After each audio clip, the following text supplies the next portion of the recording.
O my Lord, expand me my breast, ease my task for me, and remove the impediment from my speech, so they may understand what I say. As an autist, I've always struggled with being understood. Even though I've become more eloquent through the years, I still have this barrier between me and others, and I'm often misunderstood or misinterpreted, or people misread my tone. So it's of a rather large concern for me who gets to represent us, who gets to speak for us. And when you ask a lot of people, what famous autist do you know who talks about autism that's actually autistic? They're probably going to talk about Temple Grandin.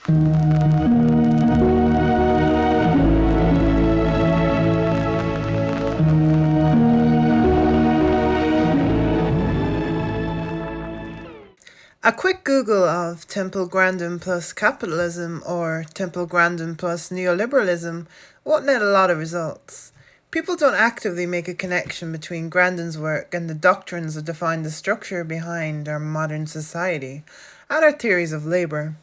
But, if like me, you read between the lines in many of her talks and pieces, you may well see where I'm coming from in joining these two ideas. Grandin's talks often focus on the sin of mollycoddling young autists, and that the best thing they can do is to go out and find a job. Even something we'll consider menial labour. Put social pressure on them to do so, even if it may seem harmful. It gets you out of the house, it's character building, but above all, it makes you useful. Unlike the existence of the lower functioning autists Grandin laments. Despite the title, this essay may well have less to do with Temple Grandin herself, the person. Rather, it is about Temple Grandin, the ever-present phenomenon, the shining example of a successful autist, our own version of a Randian Superman we should aspire to become, so we may inspire others. So we make others forget about our dysfunctionality in modern society and focus on what we can bring to the table. What this is about, truly, is the abusive relationship between neurodiversity and neoliberalism, autism and capitalism, mental illness and the culture of mindfulness. But perhaps the problem goes deeper than that, even, and says a lot about how we deal with those who don't quite fit into wider society, and how we try to figure out what to do with them. One has probably heard of the stereotypes associated with basket weaving in mental health institutions throughout the ages. While some would argue it has a therapeutic component, such media work tends to focus on the idea of teaching those who are seen as having little place in the outside world to emulate productive members of society. In Laws J, 2011, Crackpots and Basket Cases, A History of Therapeutic Work and Occupation, History of the Human Sciences, this concept is touched on in the following.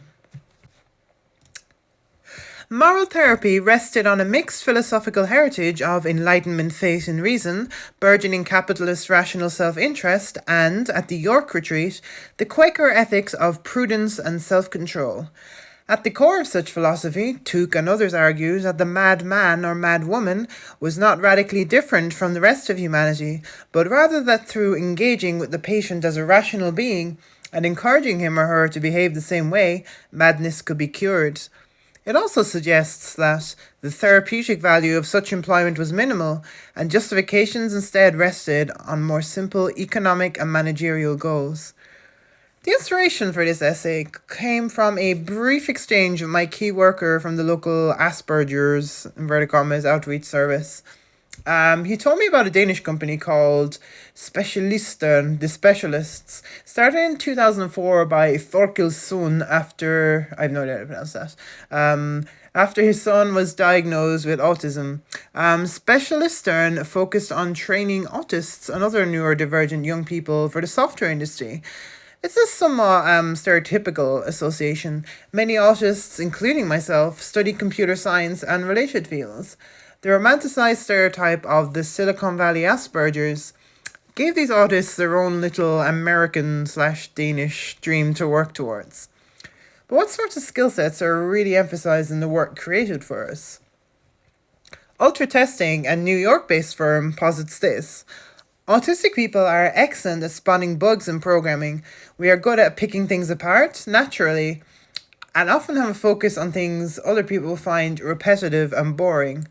And absolutely, this is the case for some of us. This is less an inherent tendency of autism, however, and more another attempt to capitalize on the special interest component, perhaps, with things related to computers and coding often being an easy sell to our sensibilities. You can see the cogwheels of the neurotypical capitalist brain at work here. How can we capitalize on this? How can we use these people? How can we signal a virtue here while also benefiting our bottom line? People's first instinct isn't always to fear what's different, it's how to exploit it. Like a lot of autists, I was diagnosed with ADHD, plus I'm borderline as heck, so traditionally crazy. I suck at most repetitive things. As a Muslim convert, I find it impossible to perform traditional salah more than 2 or 3 times a day, and even a simplified version of that.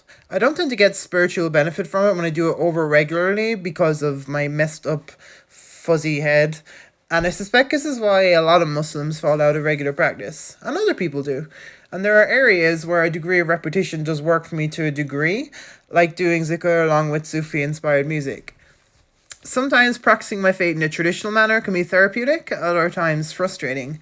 My own complicated relationship with the practice of my faith in many ways reflects the relationship between autists and the suitable work ascribed to us. These firms are largely just putting a new lick of paint on the bus autists and people with disabilities have ridden on for a long time. Simple, repetitive labour, stacking shelves, maybe working tills. Now, just to be clear, there's no shame in these jobs, of course, but there is something telling about us and other people based on class or whatever being bound to what is considered menial labour by wider society. So it's those sort of associations. Sure, the bus has been tuned up and comes in a more pleasing colour now, but the fact that we're still riding as second-class citizens is the problem here. This is, as I said earlier, the result of people trying to figure out what to do with us. How do you solve the problem of autism? How do you make us productive? Pick out the bugs, stack the shelves, weave the basket. It goes without saying that none of these people are doing these things truly out of benevolence. One can only imagine the potential nobility in a father setting out to make opportunities for his son who'd be otherwise denied them. What are the rest of us that can't dance like monkeys for our corporate overlords? Those of us too uncoordinated, too exhausted. Those of us who don't fit in the neat box of what autism or Asperger's looks like to the layperson. Those who aren't traditionally employable. To examine this, we do need to go back to Temple Grandin herself now. The person, for a second. Temple Grandin is a white, cisgender woman born into a middle-class family who never had much issue receiving the help she needed. She is what we might refer to as high-functioning, though many, including myself, often take issues with such labels, and has a scarily eugenic view of those she deems too low-functioning to contribute to be productive. This is the advice she has to offer young autistic people. Young adults with autism need to get their butts out of their house and get a job. Work experience can start walking small dogs in the neighborhood or mowing lawns. When I was 15 years old, my dad helped me get a job as a dishwasher at Bell Knaps. I developed social skills and manners by working in the hospitality industry. I think I meant to say start small walking dogs rather than walking small dogs. So I just like the image of walking small dogs specifically because as if autists couldn't be trusted with a large, I don't know, collie or something. There's one very obvious tell here though. My dad helped me get a job. Your supportive, middle-class, white dad. While I come from a similar background to an extent and have reaped the benefits, how easy would it be for someone who is somewhat visibly trans and Muslim sometimes even, which I guess I kind of am sometimes, to get on in the hospitality industry? You tell us your womanhood gave these artists their own little mix or black woman in your country being paid far less than you on average and refuse more jobs. This is an interesting reflection, it should be noted, of how people also talk about millennials who lament the damage neoliberalism has wrought on their prospects. The truth is that it's harder than ever to just get a job. But Grandin is far too out of touch to grasp the zeitgeist, let alone how her own privilege was complicit in her success. That Latinx or black girl may not have gotten her diagnosis in the first place even, or a fraction of the support. Walking dogs, washing dishes, chiseling wooden prosthetics for soldiers returning from the Great War. Start small, learn to be productive. Though she says in the same talk, let geeks be geeks, it certainly seems like on some level she wants to reprogram her Aspie basket cases to be something they're not. Not all of us can do those jobs. Not all of us can even get those jobs. We are not disposable because we can't be productive in the hyper-competitive neoliberal world in which we live. While autistic people have a lot to offer the world, the validity of our existence should not be dependent on this.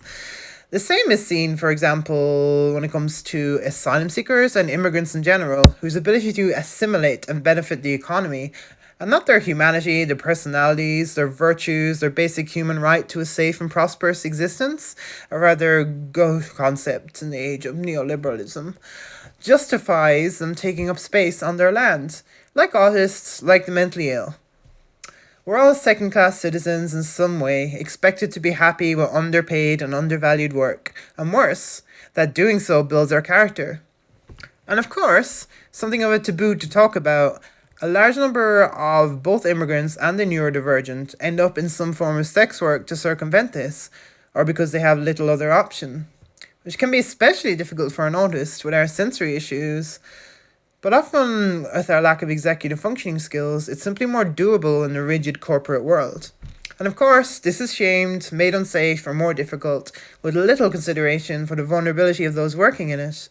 People seldom work to create safer, more suitable options, just try and control and reshape the fallen amongst us. Sound familiar?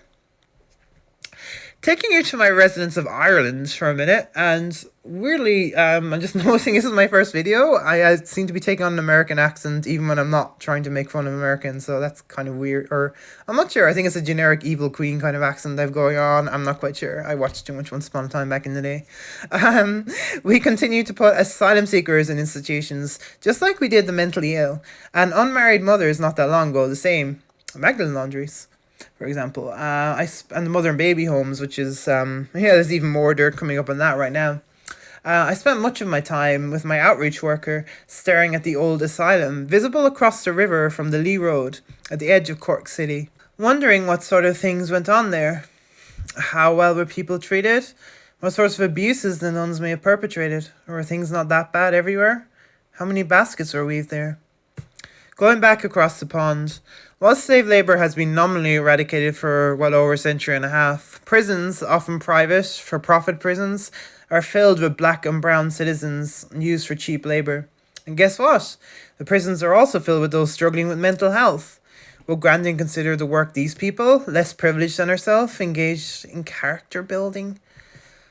Helping mould them into productive members of society? My outreach worker tells me he hasn't seen anyone on the programme really benefit from these attempts to make space for us in the traditional workforce. Which isn't surprising. They're still stuck in the same mentality that buggers over the marginalised. Neoliberalism and minorities cannot reconcile. It's an abusive relationship, and frankly the former should be held to account for the most potent forms of abuse prosecutable. I'm sorry to tell you, Miss Grandin, that you are not qualified to be a relationship counsellor. We are both white, autistic women, coming from fairly comfortable upbringings, you more so than me, maybe. But our experiences diverged at some point, so much that our windows on the world shows very different pictures. In some of mine, I can still see the asylum bars. If you would ever like us to sit opposite one another, you in your cowboy shirts, and myself in my oddly complimentary headscarf and witchy skirts, I'd like to think that despite our differences in age and experience, I could help you to see us weavers as more than basket cases in need of repair. Rather, we should turn our unique skills outwards and fix the tangled, messy tapestry we call a society. Okay, thanks for listening to that. Sorry it was a little bit wobbly. It was originally an essay I wrote some time ago, couple of years almost. I never found a place for it, and I thought it might be better just to do it in my voice, even though I can just shift accents every 2 minutes, which I guess maybe might end up being my gimmick. I don't know. So yeah, thanks so much for sitting through this pile of shite. This wonderfully inspirational take on the nature of autism in the modern world. But yeah, if you want to support me, I have a PayPal me, and you can also buy some of my old albums and shit, because that would be neat. I might get back into making music at some point. So yeah, if you have any comments or anything, yeah, I'd love to get a bit of discussion going on this. And I'm aware there's some way of approach some things on this, like, might come off as a little bit classist, but I am trying to more reflect on how people view things and how people are treated, and people of lower classes tend to be treated a certain way, and people who are disabled often tend to be lumped in with them by association, regardless sometimes.